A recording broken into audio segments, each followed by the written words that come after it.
Bismillahirrahmanirrahim. Assalamualaikum warahmatullahi wabarakatuh. Waalaikumsalam warahmatullahi wabarakatuh. Ini masih semangat semua habis istirahat ya? Iya. Kenapa nggak semangat? Belum makan. Ngantuk. Oke. Matematika, Bu. Oh, habis matematika. Oke, karena habis matematika ya, dan ini nggak semangat yang jelas, nggak bisa dipahami. Oke, sebelum kita mulai, alangkah baiknya jika kita berdoa terlebih dahulu agar ilmu yang bisa kita terima ini bermanfaat untuk kita semua. Berdoa dimulai. Berdoa selesai. Oke, untuk selanjutnya ini aku absen dulu ya. Abtar Rahman.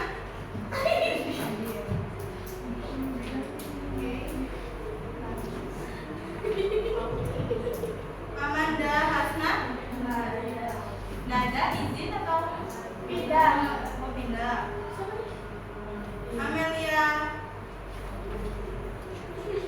Amira.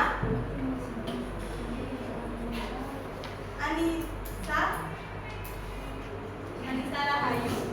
Oke. Aulia Rizky. Izin. Diva Aulia. Izin. Dini Intan. Hadir. Hadir. Elsa. Nggak ada dari awal. Elvina. Enesia. Nggak ada juga. Virus. Faiza.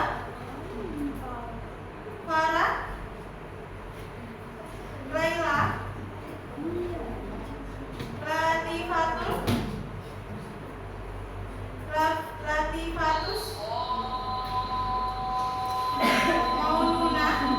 Nggak ada dari awal. Mutiara juga kosong. Nggak ada dari awal. Oke, Mutiara Arifah.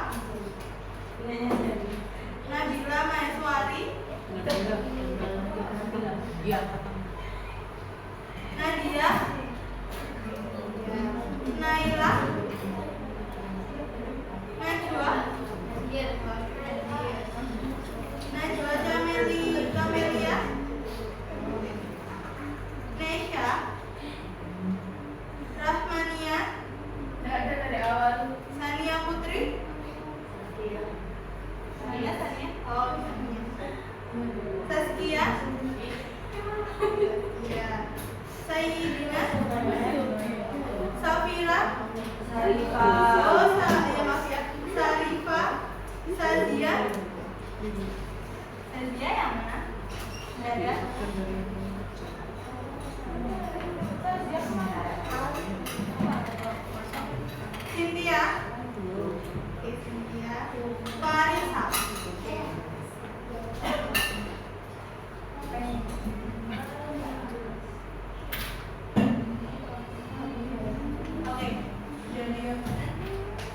Nah, kemarin masih ingat nggak pelajaran terakhir itu kita bahas materi apa? Lupa?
penjualnya itu bisa saling untung.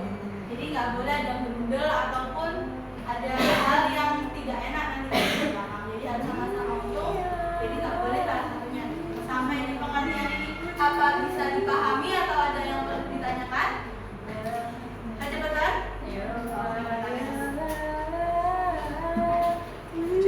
Nah, tadi benar jenis-jenis negosiasi. Yang pertama ada di negosiasi perdagangan yang terjadi di antara penjual dan pembeli kayak tadi katanya. Ibunya sama penjualnya. Jadi kalau misalkan kita beli apa ya yang biasanya kita tawar ya, buah, terus kita baju ya biasanya baju itu juga bisa ditawar sama penjual. Nah itu juga biar apa? Biar kita mendapatkan harga terbaik sebagai pembeli pun juga penjualnya pun mendapatkan keuntungan yang besar. Selanjutnya ada di negosiasi pekerjaan. Biasanya ini terjadi di sebuah perusahaan. Kadang kan pekerjanya itu menawar misalnya, saya maunya digaji sekian karena saya itu sudah bekerja full dari pagi sampai malam misalnya. Itu adalah kemajuan dari pekerjanya. Sedangkan sang pemilik perusahaan mengajukan penawaran lagi, ditawarkan harganya berapa itu untuk dia kerja hasil gajinya itu jadi berapa. Itu adalah biasanya terjadi di sebuah perusahaan ataupun pekerjaan. Selanjutnya dari kebijakan atau peraturan. Nah biasanya ini kalian tahu kontrak belajar? Kontrak belajar tahu? Itu adalah sebuah hal untuk membuat peraturan kebijakan yang biasanya dibuat ya oleh kedua belah pihak, biasanya oleh guru dan murid, oleh seorang ketua dan sekretaris ataupun dengan anggotanya. Itu adalah hal yang disepakati oleh kedua belah pihak sehingga akan menjadi satu kebijakan atau satu peraturan yang mana dilakukan oleh semuanya dan nantinya sudah disepakati untuk sanksinya. Untuk selanjutnya dari negosiasi konflik, biasanya dari individu ataupun berkelompok. Itu contohnya misalkan ya di sebuah pedesaan ada seperti RT atau RW, mereka berantem nih. Nah tidak kunjung mencapai kata mufakat. Nah kita perlu adakan negosiasi, perlu adakan musyawarah. Kira-kira ini apa ya? Apa yang perlu diajukan dan apa yang perlu ditawar untuk biar nggak ada konflik. Sampai di sini bisa dipahami? Bisa. Kita next lagi. Nah, kenapa sih penting untuk negosiasi ini? Negosiasi ini penting untuk mencapai kata mufakat, kata sepakat. Nah, seperti yang tadi udah dibilang. Jadi benar-benar clear, real, nggak boleh ada kebohongan, nggak boleh nggak clear ya. Semuanya harus setuju, semuanya harus untung juga, nggak boleh satunya rugi. Nah, yang bernegosiasi ini juga harus paham, juga harus mengerti. Jadi nggak ujuk-ujuk kita misalnya tawar di 100.000 kita tawar 20.000. Nah, kita antara nggak tahu apa emang mau cari perkara ini ya dari 100 ke 20.000. Untuk nextnya dari tujuan negosiasi yang pertama yaitu mencapai kata mufakat, kesepakatan bersama, yaitu menyesuaikan bagaimana antara kedua belah pihak ini bisa sama-sama sepakat untuk keputusannya. Yang kedua ada menyelesaikan perbedaan pendapat. Nah jadi perbedaan pendapat ini harus diselesaikan secara damai. Jadi nggak boleh satunya masih nggak serak, satunya serak, itu nggak boleh. Jadi dua-duanya harus sama-sama serak. Karena kalau nggak serak nggak jadi satu. Tahu nggak ya biasanya? Terus selanjutnya dia melatih seseorang untuk berkomunikasi secara sopan dan persuasif.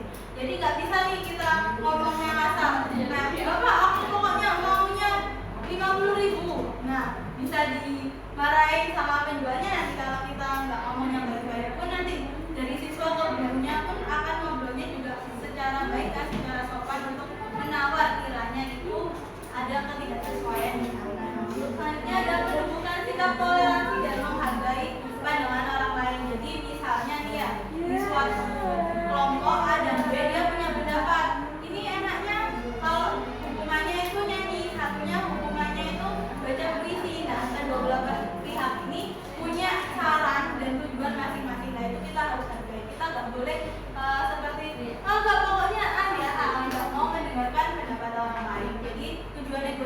sendiri ini juga bisa istilahnya menghargai orang lain, mendengarkan pendapat orang lain, nggak ambil memutuskan. Karena seorang pemimpin juga biasanya harus adil ya.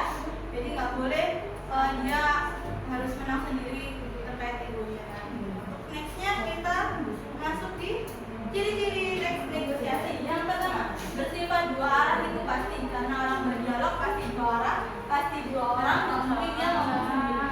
Ya, benar ya. Selanjutnya ada mengutamakan kepentingan bersama. Jadi itu harus benar-benar bersama, nggak boleh karena kepentingan pribadi, karena ego sendiri itu nggak boleh. Yang ketiga ada pastinya ada tawar menawar. Jadi siapa yang ngajuni dan siapa yang menawar. Yang keempat ada menggunakan bahasa yang santun dan menghasilkan kata sepakat. Untuk nextnya, nah ini ada unsur pembangunan. Apa aja sih yang bisa menyebabkan terjadinya negosiasi tadi? Yang pertama pastinya partisipan, baik itu penjual, pembeli, guru maupun siswanya itu adalah partisipan. Itu orang-orang yang dia ikut terlibat tercampur di dalam, itu adalah partisipan. Yang kedua yaitu perbedaan kepentingan. Harus ada, kalau kamu pilih A, kenapa kamu pilih A? Alasannya apa? Kepentingannya apa? Kalau pilih B pun seperti itu. Yang ketiga pengajuan dan penawaran, dan yang keempat adalah sepakat. Nah ini ada strukturnya. Yang pertama orientasi. Kita sering banget ya mendengar kata orientasi. Biasanya apa? Pembuka, benar banget. Jadi percakapan pembuka. Istilahnya, contohnya seperti itu. Bu, bolehkah saya bicara sebentar? Jadi Bu, aku gak mau ujian hari ini. Nah itu gak boleh ya. Kita biasanya ada pembukanya dulu. Istilahnya basa-basi. Ya, itu adalah orientasi. Untuk yang kedua ada permintaan atau pengajuan. Jadi salah satu pihak itu menyampaikan pengajuannya itu seperti apapun, kalau mau ditawar penawarannya seperti apa. Nah itu contohnya ada Bu, apakah ujiannya bisa diundur? Nah untuk selanjutnya ditawar nih. Nah itu ada di penawaran. Penawarannya pihak lain pasti akan menanggapi sebuah pengajuan lagi. Contohnya ada kalau begitu bagaimana kalau diundur hari Jumat? Nah seorang gurunya menawar, kalau nggak bisa Jumat bisa nggak? Gitu ya. Terus ada di bagian penutup, yaitu mengakhiri kesepakatannya. Nantinya di sini biasanya terjadi sebuah kesepakatan. Kalau memang hari Jumat, fix Jumat, ya sudah ditutup di hari Jumat. Terima kasih Bu karena sudah menyepakati penawaran kita untuk kegiatannya diundur karena diganti di hari Jumat. Sampai di struktur apa bisa dipahami atau masih ada yang dibutuhkan? Oke, kita next lagi. Nah ini contoh dialognya. Ada yang mau baca? Amira. Amira, mana Amira? Ini Farah. Siapa? Farah Bu katanya. Ada yang mau baca? Siapa yang mau jadi penjual? Siapa yang mau jadi pembeli? Akta. Boleh Amira sama Akta? Amira tuh. Kenapa ya Amira? Kita. Oke. Coba baca. Harga apel hari ini 10.000.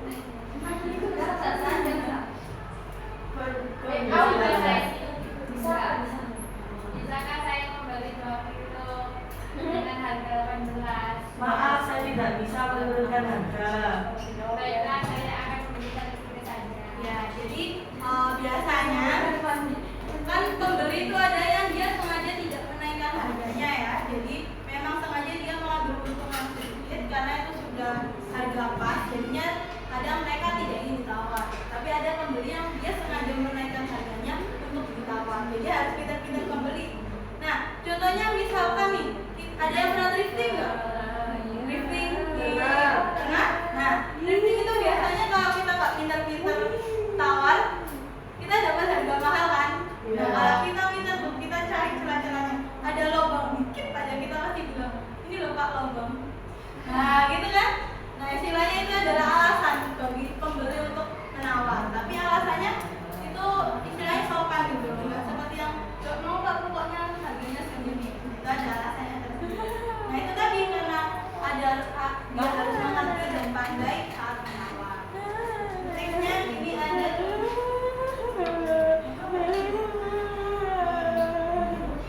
nah ini adalah contoh yang dialog kedua karena tadi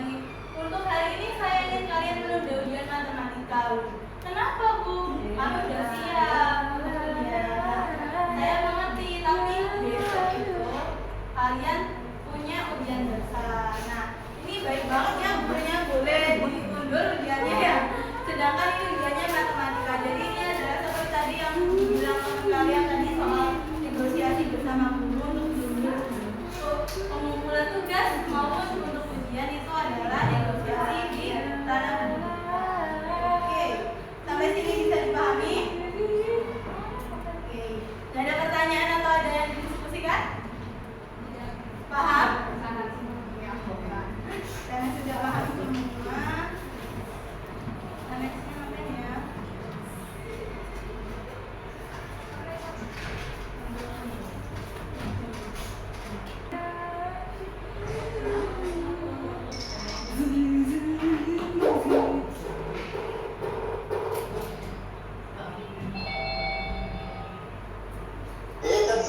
Ikan segar, masih fresh. Ayo bener, mumpung masih hangat aja nih. Ya bu, silahkan bu.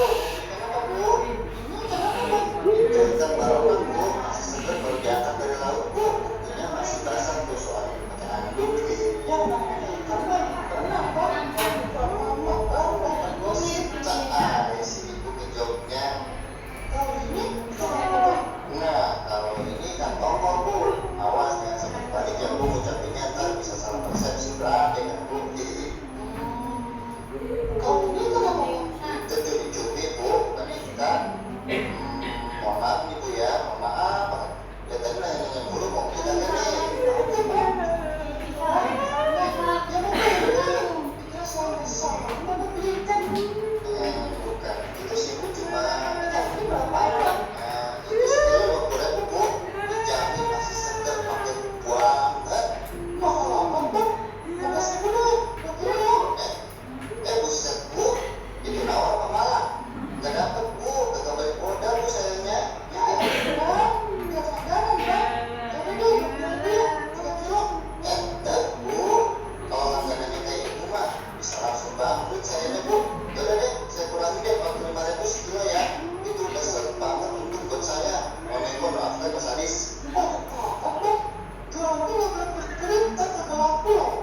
Ya bukan pelik sih, tapi nawarnya itu loh bu. Oh ambang batas normal.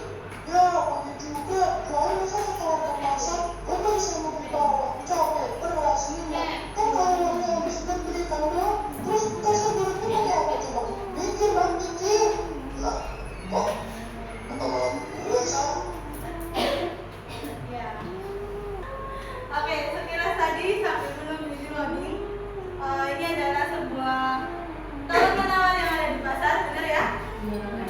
Ya, masnya tadi istilahnya ya, abang-abangnya ngambek ya, karena mamanya ini kalau nawar ngawur, ya. Ya kayak tadi karena sudah ada prinsipnya kalau misalkan tawar-menawar itu memang sudah harus dia mengerti istilahnya kira-kira itu berapa, nggak mungkin nawarnya sembarangan. Terus kedua juga bahasanya itu perlu ditata juga biar nantinya nggak seorang pembeli ini